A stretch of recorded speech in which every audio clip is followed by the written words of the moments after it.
بسم اللہ الرحمن الرحیم۔ السلام علیکم، آپ دیکھ رہے ہیں الف نیوز اور میں ہوں آپ کے ساتھ ماجد علی۔ شامل کرتے ہیں آج کی ہیڈ لائنز۔ عمران خان صحافی صدف نعیم کی رہائش گاہ پہنچ گئے۔ ہندوستان نے اگلے 2 ماہ میں ہونے والی بڑے پیمانے پر جنگی فوجی مشقوں کی تیاریاں شروع کر دیں۔ یوکرین پر حملوں کے بعد روس کے 17 ارب یورو کے اثاثے منجمد۔ ایلون مسک کا ٹویٹر کے تصدیق بلیو ٹک پر $20 ماہانہ فیس عائد کرنے کا فیصلہ۔ وزیر اعظم شہباز شریف کل اپنے پہلے دورہ چین پر روانہ ہوں گے، اہم معاہدے متوقع۔ سعودی فضائیہ کا دستہ مشترکہ جنگی فوجی مشقوں کے لیے امارات پہنچ گیا۔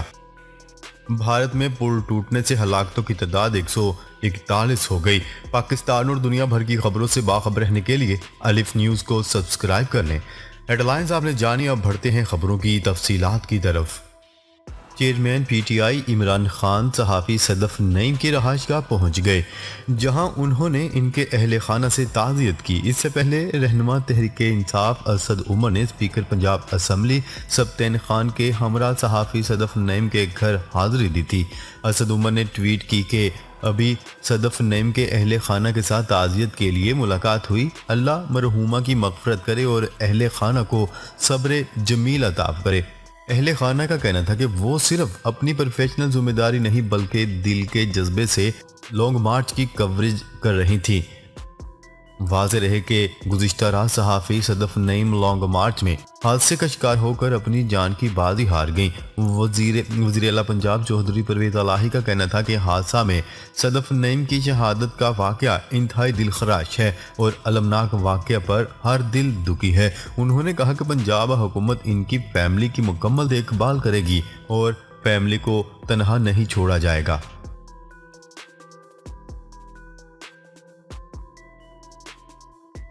خبر کے اگلے حصے میں بات کرتے ہیں۔ ہندوستان کی اگلے 2 ماہ میں ہونے والی بڑے پیمانے پر جنگی فوجی مشقوں کی تیاریاں شروع۔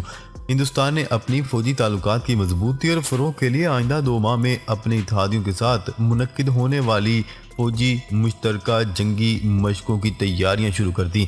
نیوز رپورٹ کے مطابق ہندوستانی فوج کوارڈ فوجی اتحاد کے تحت ہونے والی اگلے 2 ماہ کی فوجی مشقوں کی بھرپور تیاریاں کر رہی ہے۔ ان فوجی مشقوں میں جاپان کے ساحل پر ہونے والی کوارڈ مالابار بحری مشقیں، اتراکھنڈ میں پہاڑیوں پر امریکی فوج کے ساتھ ہونے والی پہاڑی مشقیں، راجستھان کے صحراؤں میں آسٹریلیا کے ساتھ ایک صحرائی مشق اور کوارڈ رکن ممالک کے درمیان ہونے والی ایک مشترکہ فوجی مشق شامل ہے۔ مالابار کی فوجی مشق 8 سے 18 نومبر تک منعقد ہوگی اور اس مشق میں ہندوستان اپنے ریڈار سے بچنے والے جنگی بحری جہاز INS شیوالک، آبدوز شکن بحری جنگی کشتی INS کامورٹا اور P-81 دریائی گشت کے ہوائی جہاز کا استعمال کرے گی۔ کوارڈ فوج اتحاد کو بڑھتی چینی بحری قوت کے خلاف ایک اہم اتحاد خیال کیا جا رہا ہے۔ ہندوستانی اور امریکی افواج اتراکھنڈ میں ایک مشترکہ فوجی مشقیں انجام دیں گی جو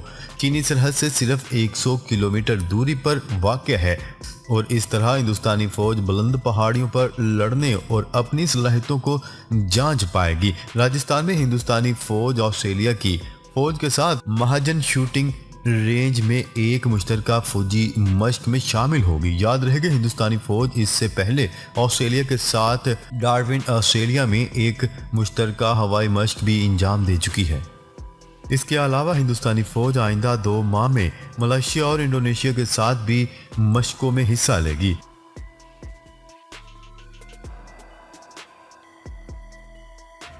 خبر کے اگلے حصے میں بات کرتے ہیں۔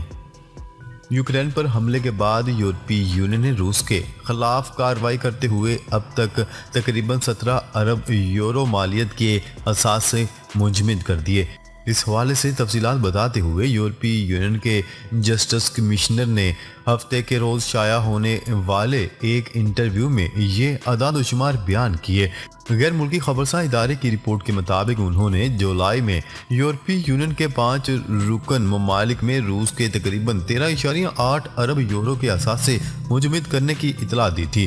رپورٹ میں بتایا گیا ہے کہ اس تنظیم کے رکن ممالک نے روسی شرافیہ اور مختلف اداروں کے اثاثے منجمد کیے ہیں۔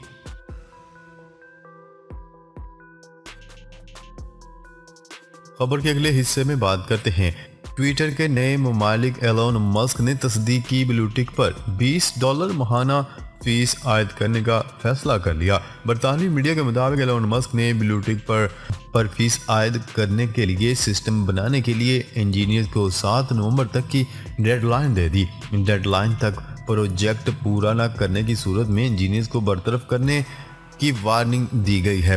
ایلون مسک نے ٹویٹ میں کہا ہے کہ ٹویٹر اکاؤنٹ کی تصدیقی طریقہ کار کو نئے سرے سے بنایا جا رہا ہے۔ دنیا کے سب سے امیر شخص ایلون مسک نے ٹویٹر خریدنے کے بعد سوشل میڈیا پلیٹ فارم میں تبدیلیاں لانے کا اعلان کیا تھا۔ تصدیقی عمل کے علاوہ ٹویٹر کے دیگر فیچرز پر بھی عائد کی جائے گی۔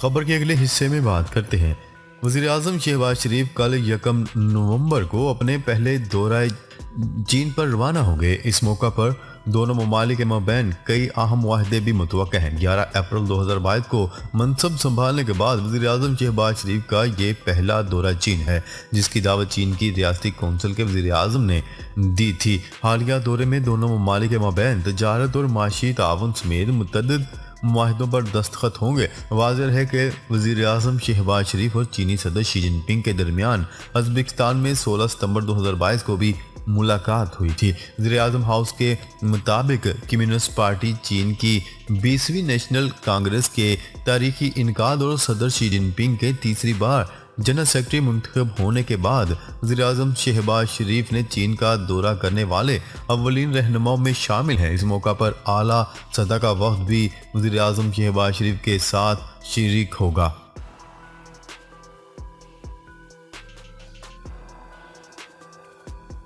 خبر کے اگلے حصے میں بات کرتے ہیں سعودی فضائیہ کا خصوصی دستہ وارفیئر اینڈ میزائل ڈیفنس مشقوں میں شرکت کے لیے متحدہ عرب امارات پہنچ گیا۔ العربیہ نیوز کی رپورٹ کے مطابق سعودی فضائیہ کا خصوصی دستہ وارفیئر اینڈ میزائل ڈیفنس مشقوں میں شرکت کے لیے ابو ظہبی پہنچا تو وہاں موجود سعودی عرب کے فوجی اتاشی کے معاون بریگیڈیئر نے دستے کا خیر مقدم کیا۔ امارات کے التفرا ایئر بیس پر ہونے والی ان جنگی فوجی مشقوں میں سعودی عرب کے علاوہ امارات، امریکہ، برطانیہ، یونان، سلطنت عمان، فرانس، جرمنی، انڈیا اور آسٹریلیا کے فوجی دستے شرکت کر رہے ہیں۔ انہوں نے کہا کہ سعودی فضائیہ کا دستہ اور تمام ممالک کے فوجی دستے امارات کے التفرا ایئر بیس پر پہنچ چکے ہیں۔ خبر کے اگلے اور آخری حصے میں بات کرتے ہیں بھارتی ریاست گجرات کے علاقے موربی میں دریا پر بنا پل گرنے سے ہلاکتوں کی تعداد 141 تک پہنچ گئی ہے، جبکہ ابھی بھی کئی افراد لاپتہ ہیں۔ 1 صدی پرانے اس پل کو حال ہی میں مرمت کے بعد عوام کے لیے کھولا گیا تھا۔ انتظامیہ کا کہنا تھا کہ مرنے والوں میں زیادہ تعداد خواتین اور بچوں کی ہے۔ ان کا یہ بھی کہنا تھا کہ دیوالی کی وجہ سے پل پر معمول سے زیادہ رش تھا اور پل بوجھ برداشت نہیں کر سکا۔ دریائے ماچھو پر 230 میٹر پل 19ویں صدی میں برطانوی دور حکومت میں بنایا گیا تھا۔